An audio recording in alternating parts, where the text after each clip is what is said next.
So this is the 3M National Student Fellow Plenary, and I'd like to invite Maureen Connolly to come forward and introduce this year's cohort.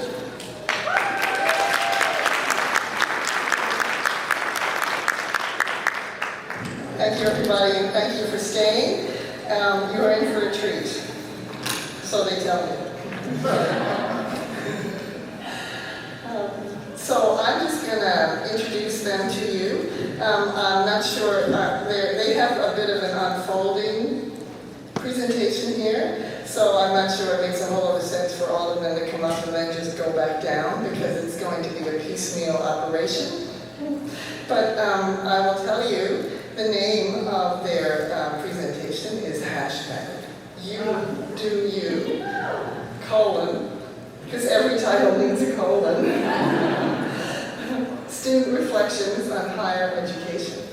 And a reminder of who is going to be up here: Justine Beck, Jason Earle, Emily McIntosh, Nicola Paviglianiti, Better Today, Piper Riley Thompson, Wally Shaw, Rindy Spencer, Karen Young, and Anika Zalmi. And they will be channeling Navarana Smith, who has been deeply involved with this cohort for the whole conference by various electronic means, and was involved in our retreat on Tuesday. So Navi is definitely a part of this presentation and definitely a significant part of this cohort, and we're happy to be channeling her here today as well. So with that, I will turn you over to the capable and irreverent hands of the 2015 cohort.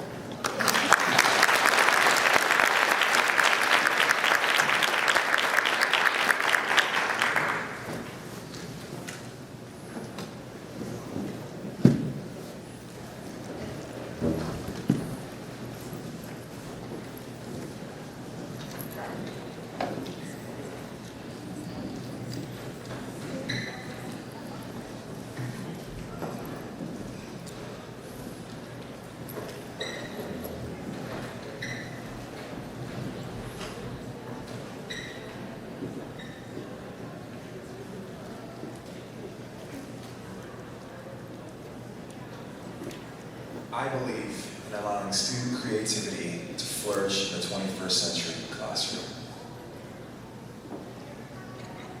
I believe in broadening student perspectives on learning.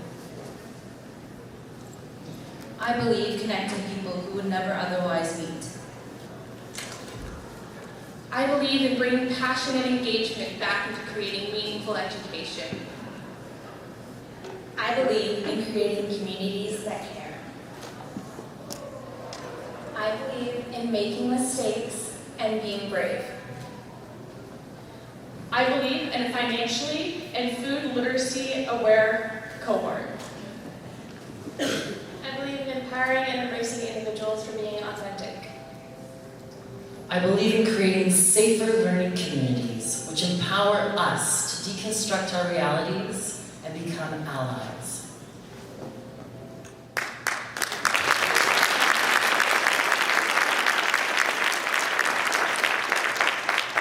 As we segue into our formal presentation, we would like to express that we are deeply indebted to the Coast Salish people, the Squamish, the Tsleil-Waututh, and the Musqueam nations, whose unceded lands we think, teach, learn, and write on.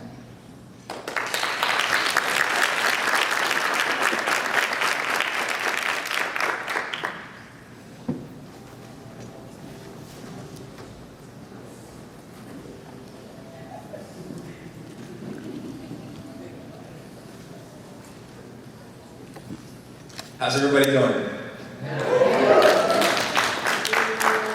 Try that again. How's everybody doing? All right. That's good. But I want to do something even cooler. I'm a public speaker and I speak to a lot of youth audiences, and every time I start, I ask the question. I say, hey guys, can I get a yeah? And all of these kids erupt like a volcano and say, yeah. So I want you to pretend you're 7 years old. Can I get a yeah, yeah? Okay, good. One more time. Can I get a yeah, yeah? All right, I like it. We're gonna have a party today. So my name is Wally, and I'm a speaker, I'm a hip hop artist, and I'm a spoken word poet. Is it okay if I start with a bit of poetry this morning? Okay. But I need you guys to help me out. What I want to share with you is a song called Change the World. And the chorus of the song is very simple. It goes like this. I think that we can change the world. When I say I think that we can, I need everyone to say it together, change the world. Can we try it? Can we try it? Yeah. All right. I think that we can change the world. I think that we can change the world. I think that we can change the world. I think that we can change the world. So let me show you the world, reality as it is, where the children are always suffering, yet the futures in our kids, where innocent people die for things that they never did. It's a lie, just a fave, that's a lie, this is it. Putting love in all I do is the only occupation I'll take up. See beauty inside of yourself instead of your makeup. This song's for the girl crying in the bathroom stall and for the kid who dreams of playing pro basketball. Look, I just want to use music to get back to the world, because behind every smile is a self-conscious girl who hates the braces or straightens her curls just because she wants to fit in with the popular girls while we're trying to look cool, influenced to skip school, parents saying this ain't you, the world's against you, but please stay hopeful, because you are not alone, and you don't have to fight this battle on your own. I think that we can change the world. I think that we can change the world. You go, Deborah. I think that we can change the world. I think that we can change the world. Rob, I love you. Thank you.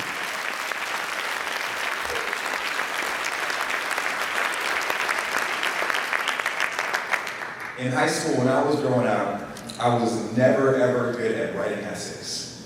But when it came to presentations and being creative, I would kill it. This is what I would do. Hip-hop and poetry has always spoken to me. It's always been my art form. It's helped me release my stress. It's helped me express my ideas. But when I got to university, things were different. See, I go to a school called the University of Toronto, a small school in Toronto. And let me tell you, the professors there love to assign essays. And I don't like essays. Well, that's okay. Essays teach you a lot. They help you learn. It's great.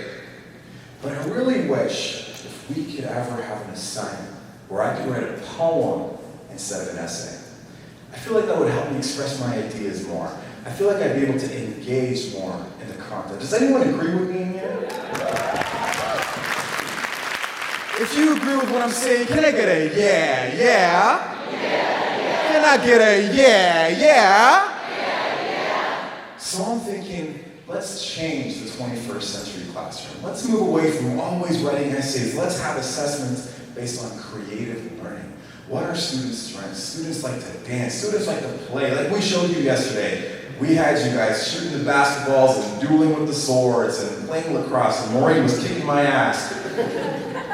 We love to do these things, and if we have more opportunities to engage in our curriculum in creative ways like this, then I think that we will excel as students. Let's move forward. Let's change what it means to be teaching and learning in the 21st century. Thank you so much.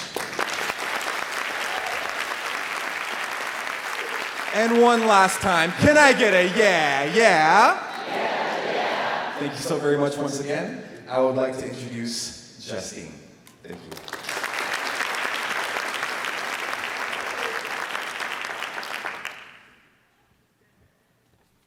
Amazing presentation from Wally. I hope I can live up to it. That was great. When I was thinking about yesterday, what kind of message I wanted to convey to all of you today, I remembered a story, and it's a true story. I was a lunch monitor in elementary school for a group of grade 1 students, and one day I was asking them, what do you want to be when you grow up? And from student to student, I asked each of them, and they gave me the answers: firefighter, policeman, nurse, teacher. And then I came to a boy named Dylan, and he said, can you come back to me, lunch monitor? I don't know whether I want to be a carrot or a tiger. And we laugh now, but reflecting on it, when did we stop questioning about our education and what we're doing? When did us students in post-secondary education stop asking whether we wanted to be carrots or whether we wanted to be tigers, and instead just keep going with it, just going with whatever program of study that we're in? I could tell you as a science student entering Western University, it's easy for my peers and I to get caught up in all the checklist of prerequisites that we have to satisfy before we graduate. To get lost in the idea that we need to satisfy a particular system of requirements in order to get a job after university. And once you get absorbed and once you start measuring yourself by checklists, by stats, by GPA scores, you start to lose the sense of what it means to have an education. It becomes a means to an end, and students become stagnant bystanders in their own learning. We stop exploring, we stop experimenting, we stop asking questions and reflecting on why it matters that we're learning what we're learning in our classrooms. I was one of those students, and last year I had the transformative experience, of attending the G20 Youth Summit in Germany as the head of state of Canada.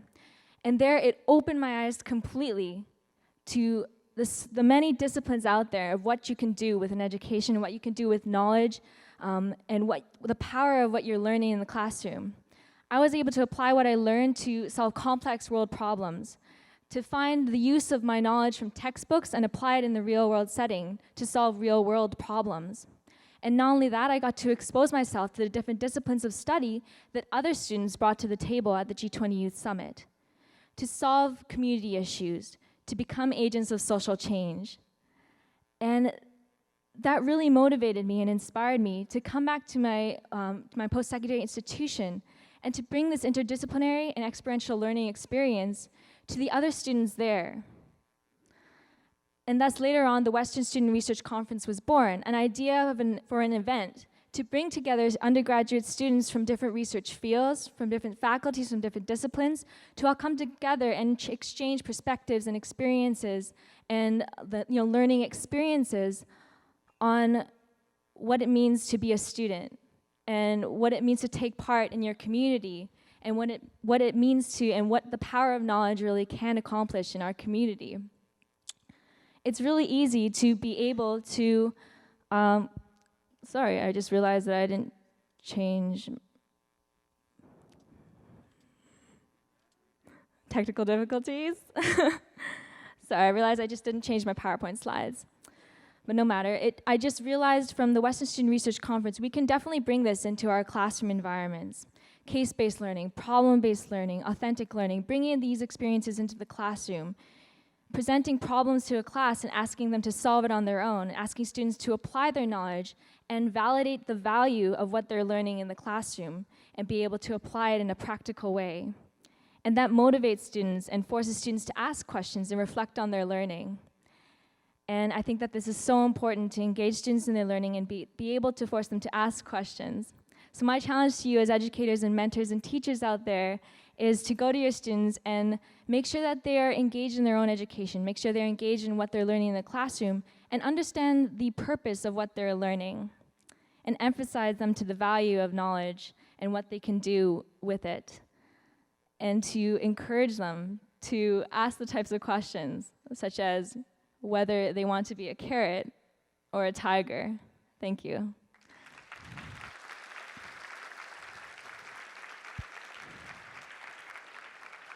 And I'd like to invite Karen Young on stage.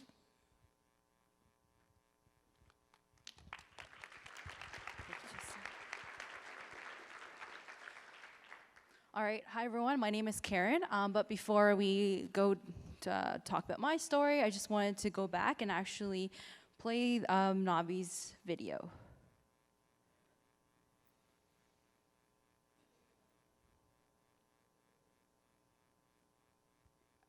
Is it possible to play?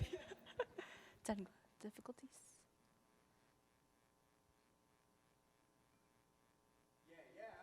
Yeah.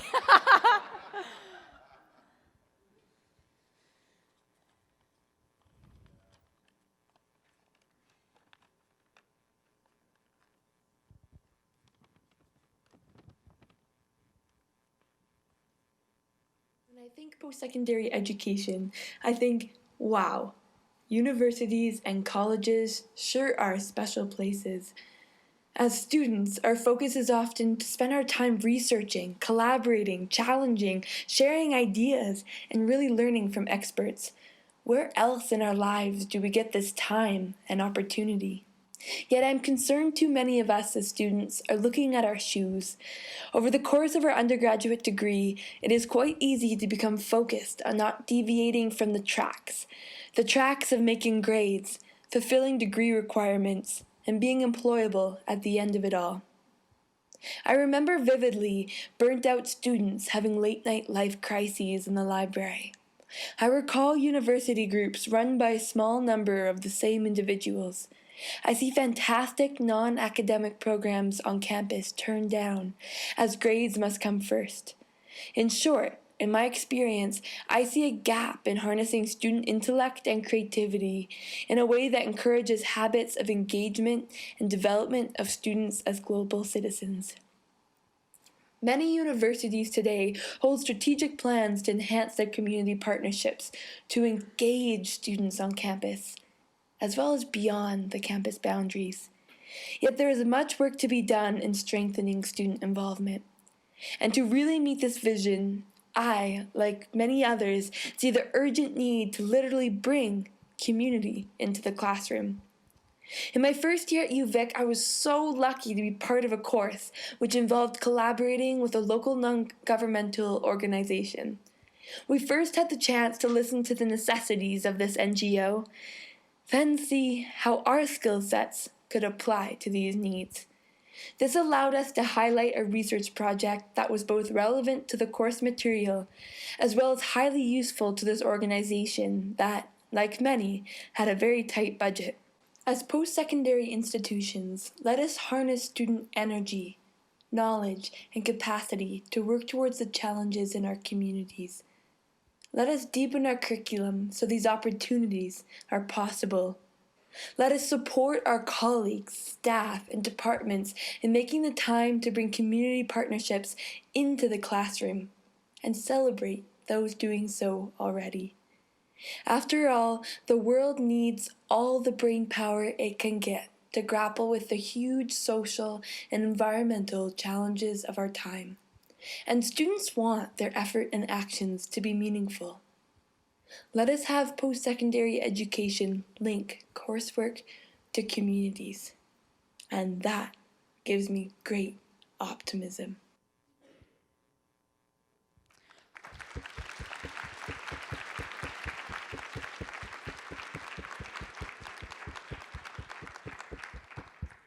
On behalf of the team, I just wanted to thank Navi for contributing her part to her plenary presentation. And even though she couldn't be here, I think all of us could feel her presence in the room through the warmness and kindness of her voice. So thank you, Navi, once again. All right.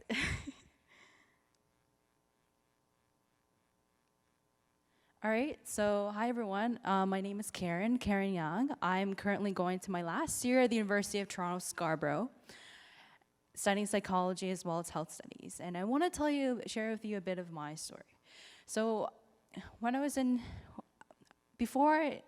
high school, I chose to go to the University of Toronto, Scarborough, partly to really discover my multicultural roots.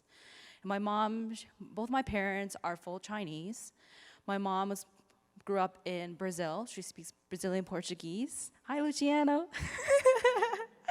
And my father grew up in Mozambique and lived in the UK.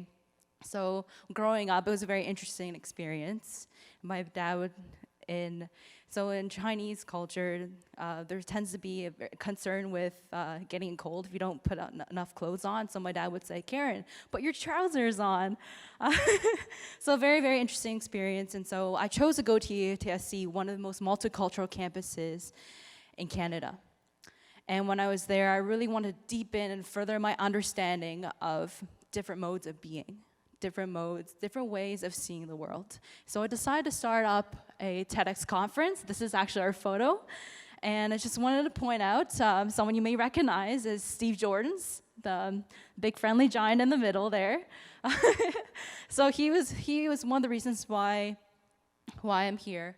If it weren't for him, I really wouldn't have been here. And so from Steve, as one of my mentors, I learned to make my own decisions throughout TEDx UTSC. And I really wanted to offer an opportunity after completing the first conference to offer an opportunity to other students to learn more about themselves and to develop and to grow. So I decided to start up a mental health magazine by students, for students, their friends, and their families. And that's also coming from my own experiences seeking counseling for about 1.5 years at the University of Toronto Scarborough. So it was a very personal experience as well. And so our goal is to, so the impact that our magazine has made is that we've been humanizing the perceptions surrounding mental illnesses and disorders, as well as perpetuating knowledge translation from a research-intensive university to the general public, and sharing that knowledge with others and to further people's lives. And so, this really manifested into a really powerful experience just about a month ago when we were doing interviews for next year's team. And this girl came up to me and she's like, Karen, I just wanted to thank you so much for starting this mental health magazine. After reading one of your articles on ADHD, I decided to go to the doctor. I got prescriptions and I got better. And when I heard that, I thought, wow, not only are we blurring the lines between extracurricular activities and curricular activities, but we're creating real impact, and often extracurriculars are often sidelined as menial, meaningless. But this was a very real, powerful experience that I think can definitely be replicated and can definitely be expanded upon. So that's the main message of my story. Thank you.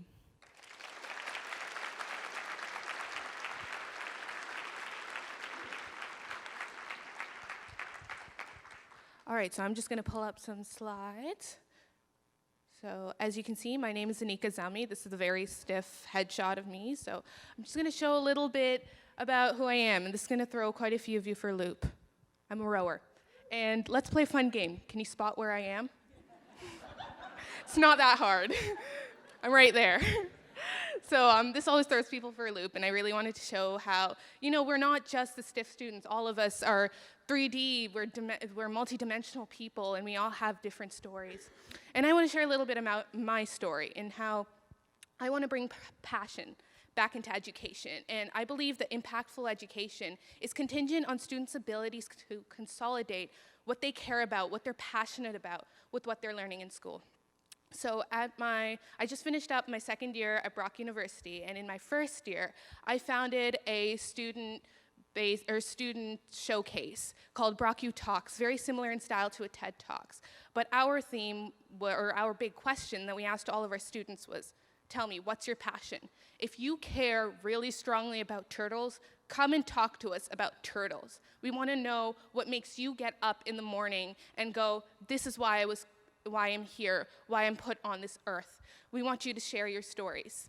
And being a part of these students' exploration, their development, as they started to come into contact or in touch with themselves, as they began to realize, who they are and why they're here, was absolutely irreplaceable. It helped me explore who I am and what I want to do, what my true passion is. Because of this, I now am really focused on a career in youth engagement, community building, where I can hope to empower other youth in the same way. Because of this, I started an organization called the Reconnect Movement, which works to, and is poised to start in the Niagara region, where we work with homeless and marginalized youth, where we empower them to tell us what their definition of success is. A lot of them are often, they're tunneled into our definition of success. You have to get a post-secondary education, you have to do this, you need to get a job. And they're told that there's only one definition of success, and we empower them to realize that, you have a voice. We will walk hand in hand with you to address these community needs. We were recently recognized by American Express and Ashoka Changemakers as a social innovator, one of 20 in Canada, and one of 100 across the globe. And which is an absolute honor because we were from around 700 applications and we've been recognized. So I'll be taking part in a boot camp that next week. So feel free to come and chat with me a little bit about that after.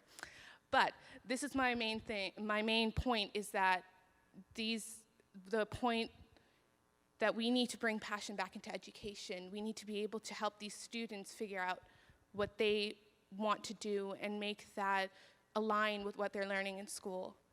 And that's similar to what I've done. I realized that my passion is in youth engagement, so I have interests in social psychology, I have interests in international and community development, and while I'm a neurobiology student, there's so many transferable skills that I'll be using there. In my future, where I hope to work in Jordan as an advisor for refugee camps, working with youth there. But you see, this story is not just my own story. This is the story of countless students, the story of Davina Angling Dharma, a close friend of mine, who is an international student from Indonesia at Brock University, who is a triplicate minority, who is Chinese, who is Catholic, and who is a female in Indonesia, and who realizes the gap in minorities being recognized in such a dominant, homogeneric country as Indonesia. And she wants to become the president of Indonesia long term. So she has, it's a great goal. I always tell her, go for it, just keep on going for it. And who wants to be able to be in a position where she can help minorities be recognized. This is the story of Bawe and Same, another one of my friends who has a nonprofit, a certified nonprofit at the age of, in his early 20s. He's in his early 20s, and he has a certified nonprofit that works with youth in Cameroon to empower them through the power of sport, and who is in a sports management degree at Brock University so that he may be able to better do that. This is the story of Jessica Lewis, a Para-Pan Am and Paralympic athlete at Brock University, who is a therapeutic recreation student so that she may be able to empower other students with disabilities to become comfortable with themselves through sport. This is not just my story. Our challenge as educators, as students, as facilitators of these type of students in this population is to help these students find their passion. And this is through unique, student-centered education where students are free to take risks and free to be open with themselves. This is the story of students with passion. This is the story of students who have made it meaningful to themselves. And before I leave you, I want to leave you with one more thought of a poem that I wrote when we were at our student retreat on Tuesday. And it highlights the importance of bringing emotion back into education. You see, because I don't want you to teach me what to be. I want you to teach me how to be. And most of all, I want you to teach me how to feel. Thank you.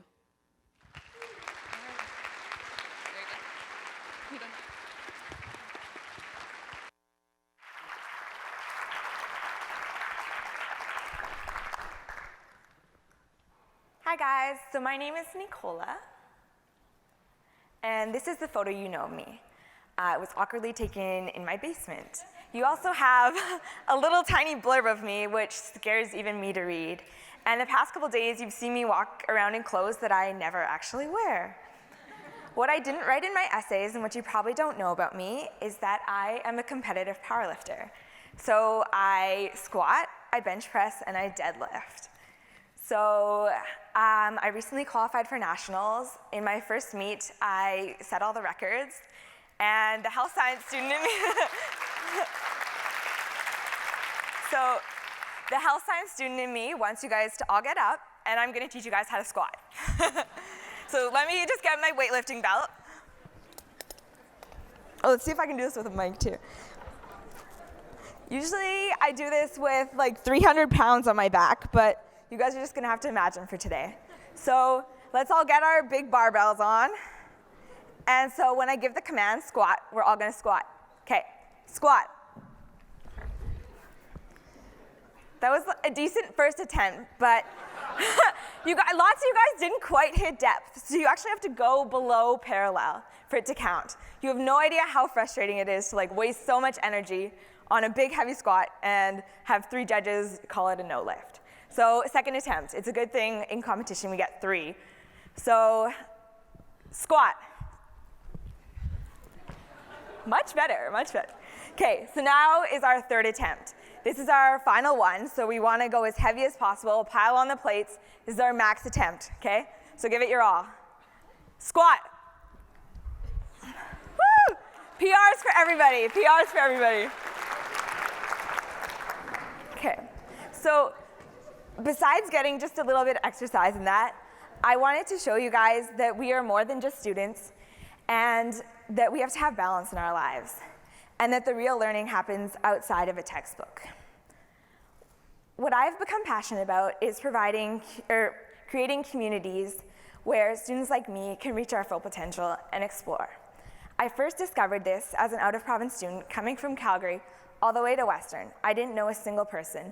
And it wasn't until I discovered other students just like me, where I could share experiences, that I really could be myself and thrive.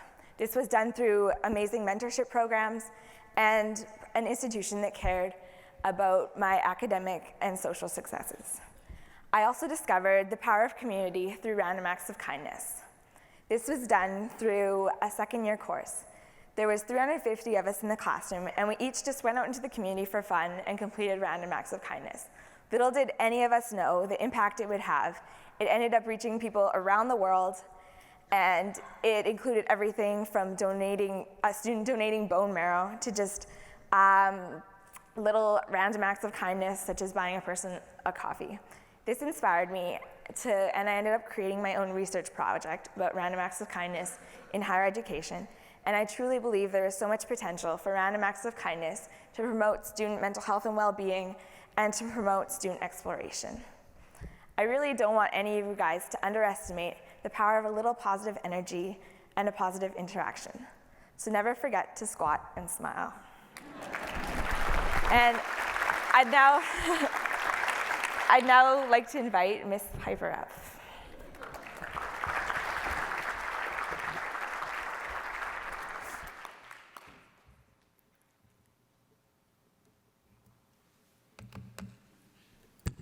Hi, everyone. So I've spent this entire wonderful week walking around introducing myself, going, hi, I'm Piper Riley Thompson, and I'm originally from Winnipeg, Manitoba, and I study sociology and Canadian studies at Mount Allison University.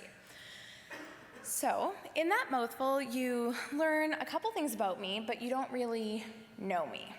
So I recently started reading Brené Brown's book, Daring Greatly, and if it's taught me anything so far, in between the crying I've done while reading it, is that it's imperative we all learn to be vulnerable in order to become more compassionate and understanding human beings.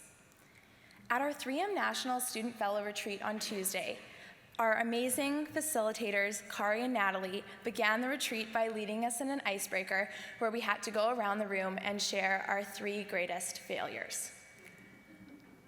So, call me crazy, but I am going to do the same thing again today. In the most recent fall semester, I received a final mark of a C- in a course. This course was taught by a young, up-and-coming professor who reinforced every rigid patriarchal power structure in the classroom and marking system.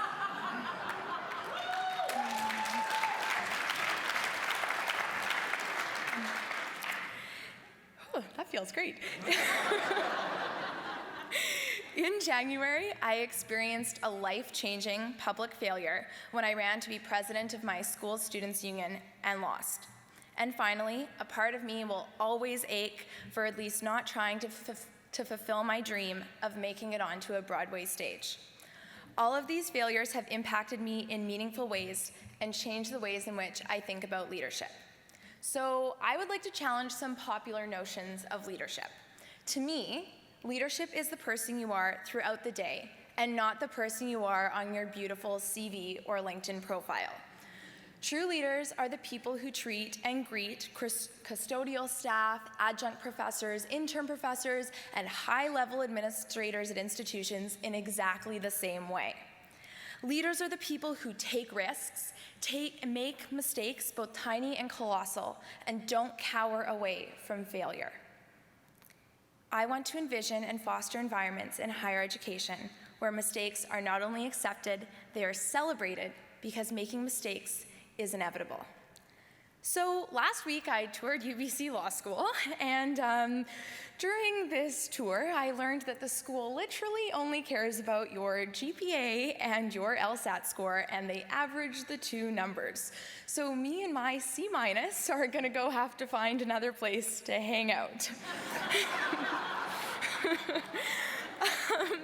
So with that being said, I imagine a higher education system where mistakes are not only allowed, they're encouraged, because this is where some of the most powerful and valuable learning occurs. The mistakes and failures I've made throughout my life have shaped me into the person I am today. Making a mistake, I've learned, is an incredibly humbling experience, and I really encourage you all to go through it. Typically, in order to make mistakes, we must take risks. Without risk-taking, our lives remain stagnant, and to me, that's just not fun or engaging. Leadership and leaders in education come in many forms. I found that some of the greatest leaders are not the people with the greatest titles. They're the people taking risks who aren't afraid to fail, and to fail really, really hard.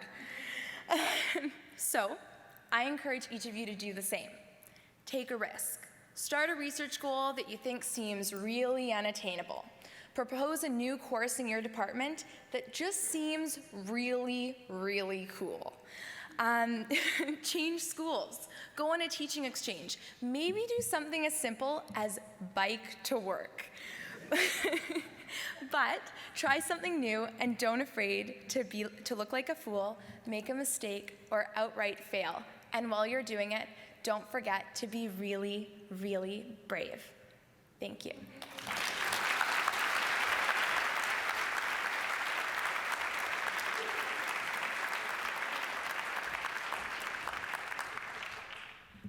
Wow, thanks. So I'm gonna be here. So, my name's Emily, and I'm not gonna lie to you, I'm not a presenter. I'm not gonna have a beautiful speech, but what I wanna do is share a story. This story is not unique to myself, and it encompasses my entire academic institution, and as well as countless others within Canada.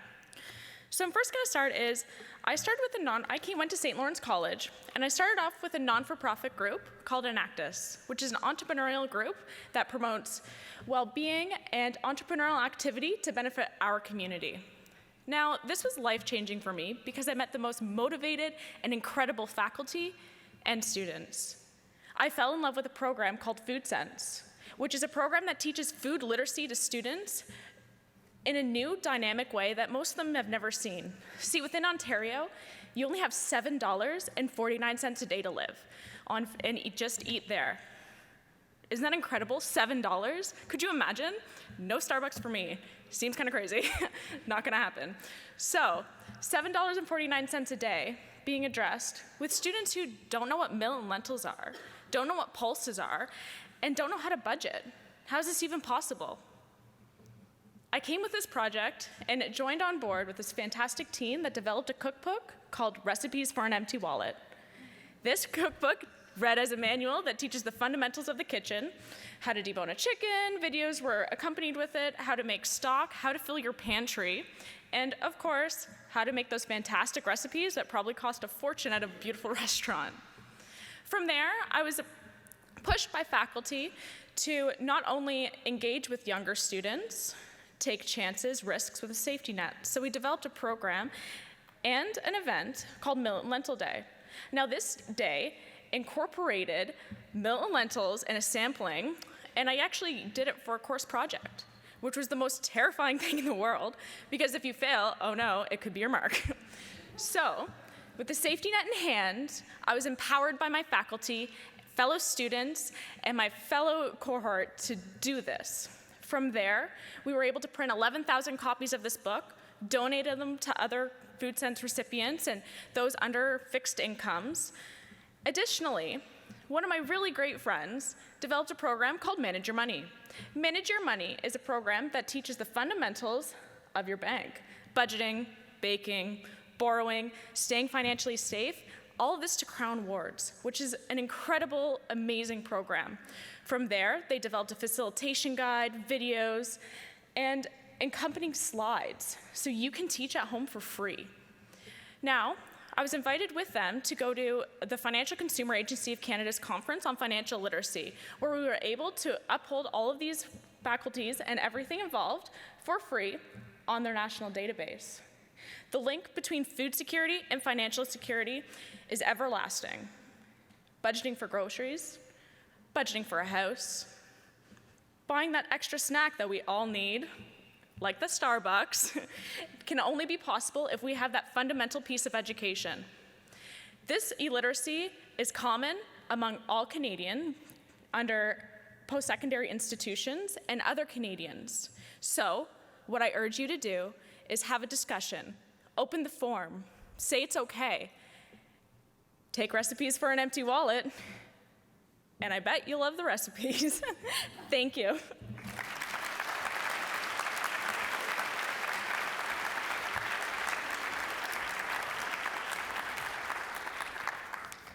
Hello everyone, my name is Brittany Spencer, and through my self-directed education at Quest University, I study the question, what conditions optimize a sense of belonging? Through my studies, I found the value and importance of vulnerability, intimacy, creativity, and expression.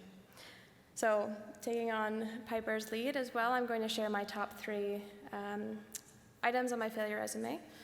So, in no order of importance, my first one is that I have been unsuccessful at maintaining long-term relationships. My second is that I struggle with my ethnicity. I don't relate to my Indian identity, and yet I'm not accepted as being Caucasian. And finally, I pushed for adding a few positions to the Student Council this past year, and I was elected to be the first Minister of Health and Wellness, and because I was burnt out with academics and co-curricular activities, I didn't get to do the role justice. So 2 failures that I managed to take off of my resume in just the past couple years was firstly that I determined my self-worth based on the grades that I achieved in classrooms and how I performed, and secondly that I felt that the education system had failed me. So in 15 years, I went to 9 different schools. I tried public and fine arts, IB, AP, a huge variety, and I ended up at Quest, which is a very tiny liberal arts school in Squamish, BC. And before Quest, I was so tired of being put into boxes and being a number and meeting these requirements for classes that I had no interest in studying. And attending Quest struck a chord with me. It was like the conductors put down their batons and had us form a drum circle. We are told to find our heart songs and then left to our own devices. We simultaneously take solos, testing our own voice by exploring the range we can master. But we are never alone as we listen for those around us that push us forward while being backups if we miss a beat. So at Quest, we don't have disciplines or majors. Instead, each individual chooses a question that they choose to explore, and that is based on how they want to view the world, the framework that they want to look through. We don't look for answers, because if you have an answer, that means you don't understand the question well enough. And it's more about an appreciation of the infinite process of discovering what you're most passionate about. So my question is, what conditions optimize a sense of belonging? And I've had to redefine the definition of belonging so that it now means, for my question, the perception that you're a part of something that embraces you for being authentic. So I have a challenge.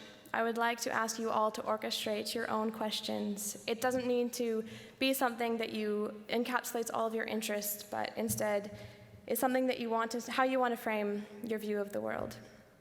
And I would also like to challenge you, another challenge on top of that one, would to be to play the instrument that best support the melodies of others in your teaching, learning, and life communities.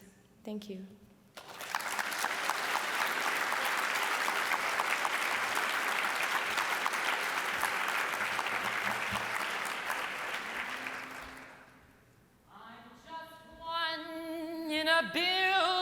People, no, just 1 in 7 billion people.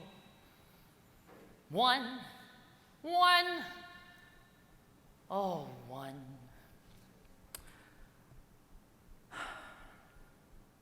I've got love in my heart, blood in my veins, smile on my face, and I'm ready to embrace. In me, I've got kindness. You do you, and I'll do me. You do you, and I'll do me. One. On my own, I'm just one, but together we are two. Let's form a group, bring 3 or 4, and yeah, let's invite a lot more. Soon we'll be a community, community, community. You do you, and baby, I'll do me.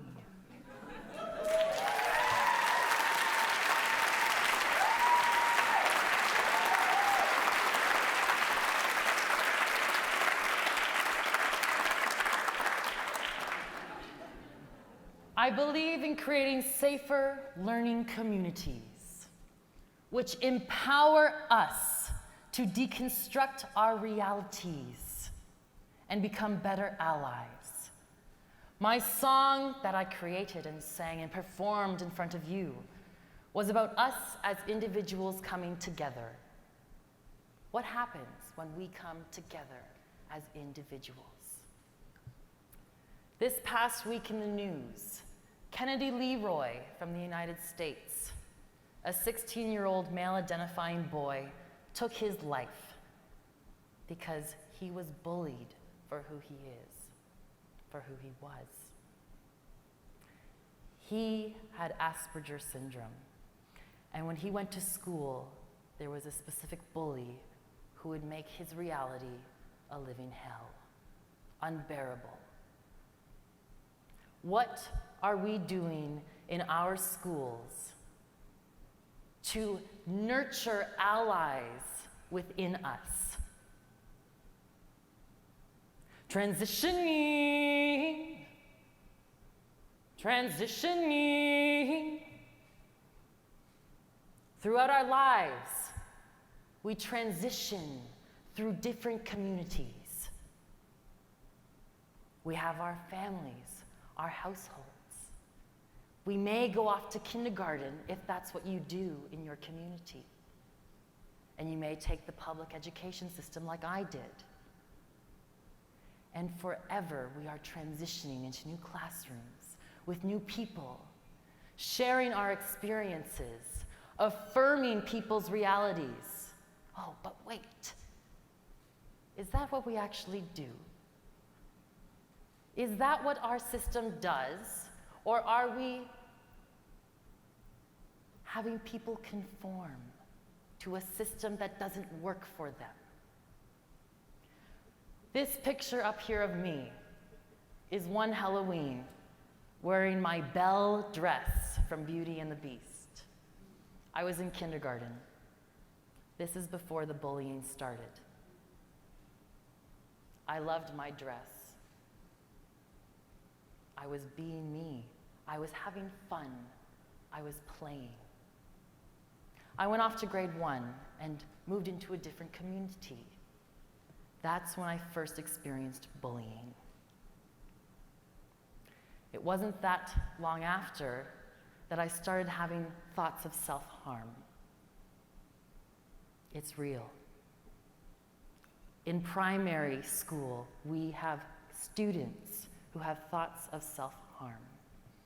We're creating systems which are not nurturing love and kindness, but are nurturing the judgment of difference. How can we translate those experiences into our higher education classrooms, into our curriculum?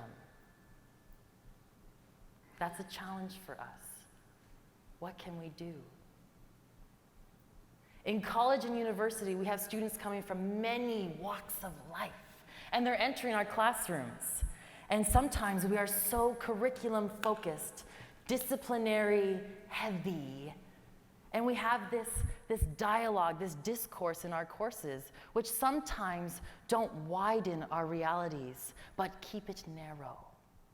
What are we doing to offer students a space to explore the plurality of being, of our identities? One thought. I've been observing ourselves at this conference, and I've been paying close attention to our presentations. And one thing that we do a lot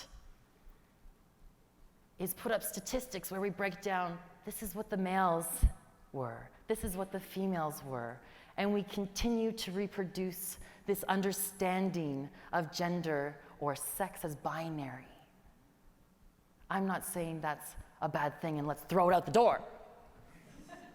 What I'm saying is let's engage in those difficult conversations when we present that data and say, yes, we compared that data based on male and female.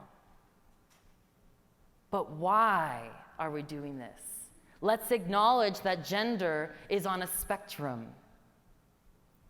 And let's start critically thinking how we can be better allies in so many ways. Thank you.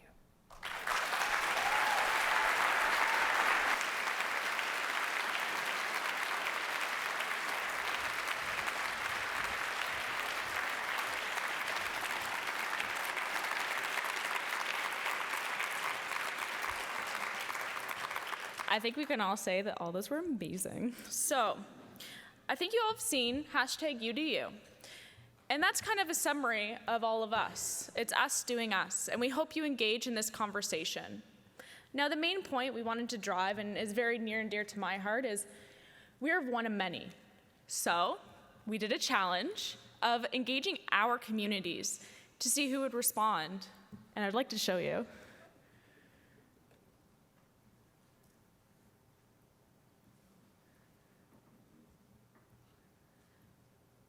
This is some. This is a minute number of impacts that would love to happen. So what I'm going to do is thank you for your time, and we would like to welcome any questions.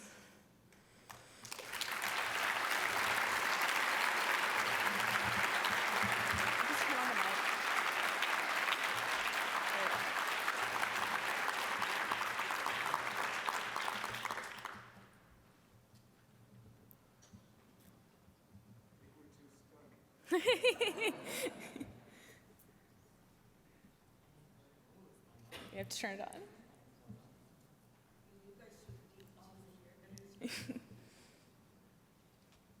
Now it's on. Any burning questions? Yes. I have a dream. No. It's on.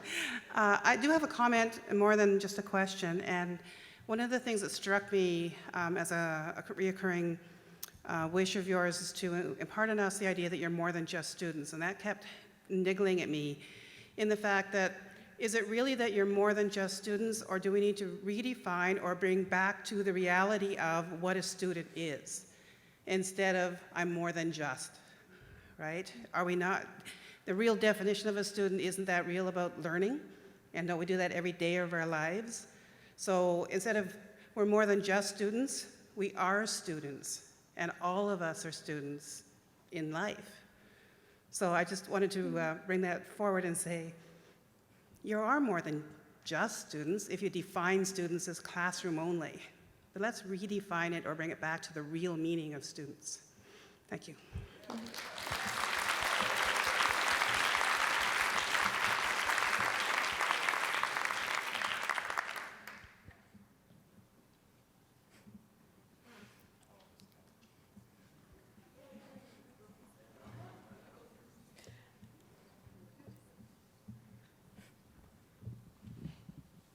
Speaking on behalf of a member of my family, I love you guys. I was struck listening to your amazing stories, first of all, of how apparently wasted my own education was, concentrating mainly. I got a C once, I know what that feels like. But the other thing that impressed me was the focus kept coming back, and it's not a bad thing, but it's something you might think about, to making your education useful and practical and applicable. When I die, I'm coming back as a bumper sticker. And I'm going to say, are all the valuable things useless? That's my question.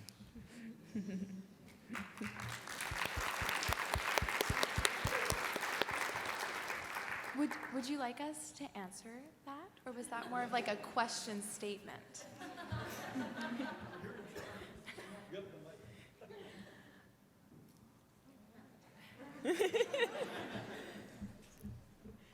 Okay, we'll talk after because we have a couple more questions and not a lot of time.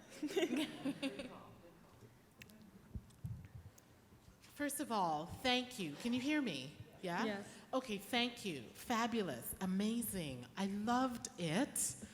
It was a fantastic performance as well as raising some very important questions. So thank you for that. I had to say that. Second, I hear very clearly your call for interdisciplinarity and the space to be yourselves. And let me tell you that I really appreciate hearing from you as yourselves as individuals, but as many of you also indicated as representatives, that there are other voices as well, and resisting being categorized, boxed, stereotyped. So often we hear as educators of other generations, notions of millennials, and folk like yourselves who are experiencing youth in education in the early couple of decades of the 21st century. And let me tell you that your comments today really struck down and challenged a lot of those notions of lack of engagement and entitlement and so on. So big ups and props to all of you. Here's my question for you to consider and to give us feedback if we have time. Because so many of you call for interdisciplinarity, what do the disciplines mean for you, being a sociology or social studies or psychology or neuroscience majors? What do they mean for you in light of your call for an interest in interdisciplinarity, multidisciplinarity? And second, do you need more time to savor and make those connections? And I would find that useful to have some reflection or feedback on that, whether it's here or elsewhere online. Thank you. Thank you for your question. I think, personally, in terms of, I think a disciplinary really I feel like it's interchangeable between being a topic and being a lens or a way of studying something. So for instance, mental health is a program at UTSC, and I often find that throughout talking to different people, it's become more of a topic and a way in which, a linchpin, if you will, that connects all these different ways of looking at the world. So I think it could be both. We can take like one or two more questions, so go ahead. So if we were to create a way to communicate and capture one's learning, success, and failures, what would it look like? I think I might have a quick safety nets. And I think that's the best form for myself, and I don't know if I can speak for others, but safety nets. I want to take a risk and fail. And I want to fail well, but I want to learn from that failure, and I want to be able to say, hey, I failed, and this is why, and this is how I've learned. And I think whether that be extracurricular, or within the classroom, or bombing an assignment because you tried something new, there are for sure repercussions and everything that happens, but a safety net.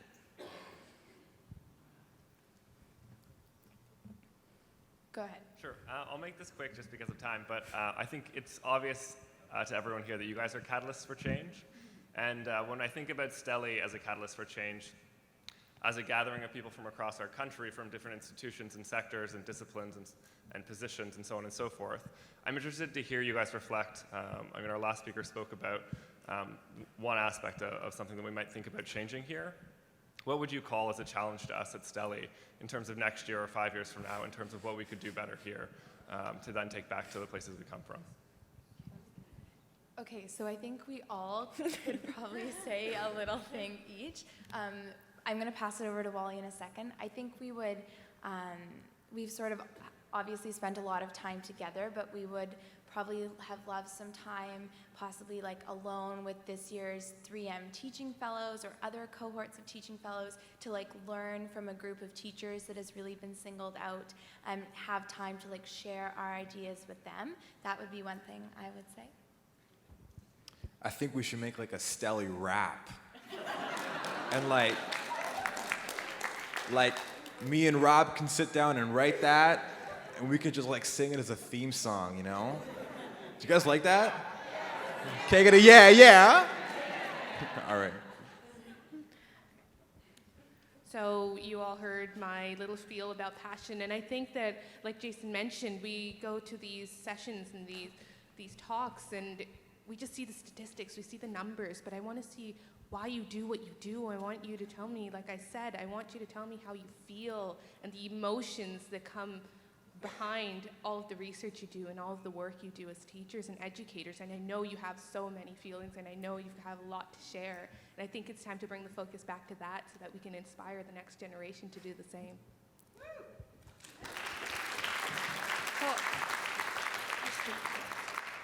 I didn't know about the organization until I heard about the fellowship. I think that there should be more student voices that are invited and included within these kinds of conferences and just in general within the organization. And just one quick for me, more college representation.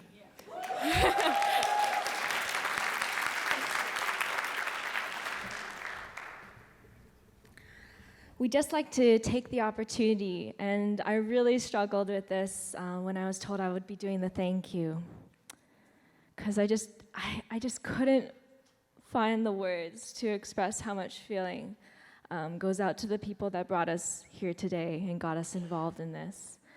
First of all, and could she stand up, please, Maureen? Can we all give her a hand?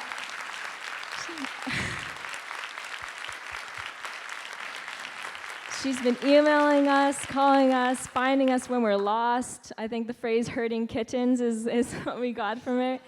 And just your quirkiness, your uniqueness, your willingness to encourage us to do anything we want is just so inspiring, and we'd love to thank you for all the work you've done for us. And the next people I'd like to thank is Kari and Natalie.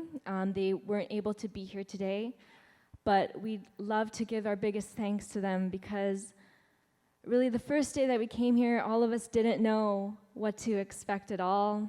We had just met, and the first day of our retreat, Kari and Natalie took us under their wing and brought us together and really made us feel like a family. And for that, like, that's a gift that not everybody can do, and so we'd really love to thank them as well.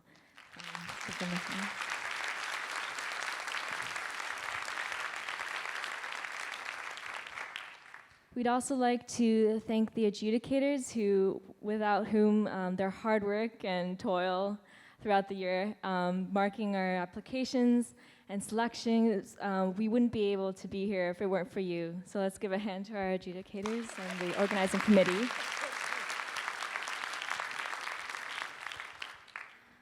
We'd also like to give a thank you to the sponsors of the conference, STLHE and 3M. For giving us this opportunity, for which without their generosity, we wouldn't be able to be here today as well. So let's give a hand for them as well.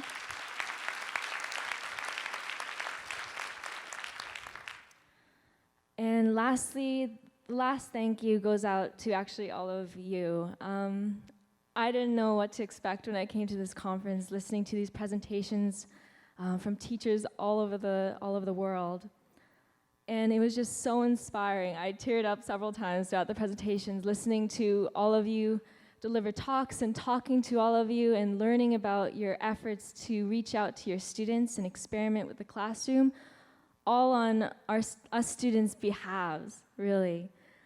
It was so inspiring and so motivating as a student to talk to people who really care about making sure that they're helping their students learn, and who come here wanting to learn how to help others learn more.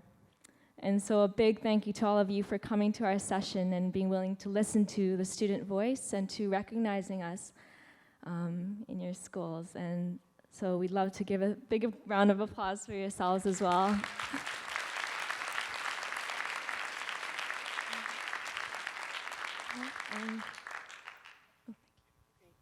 Thank you very much. Can we get one round of applause for our wonderful students here?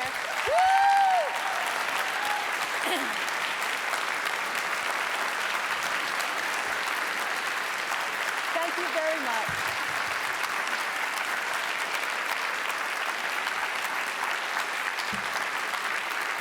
Thank you.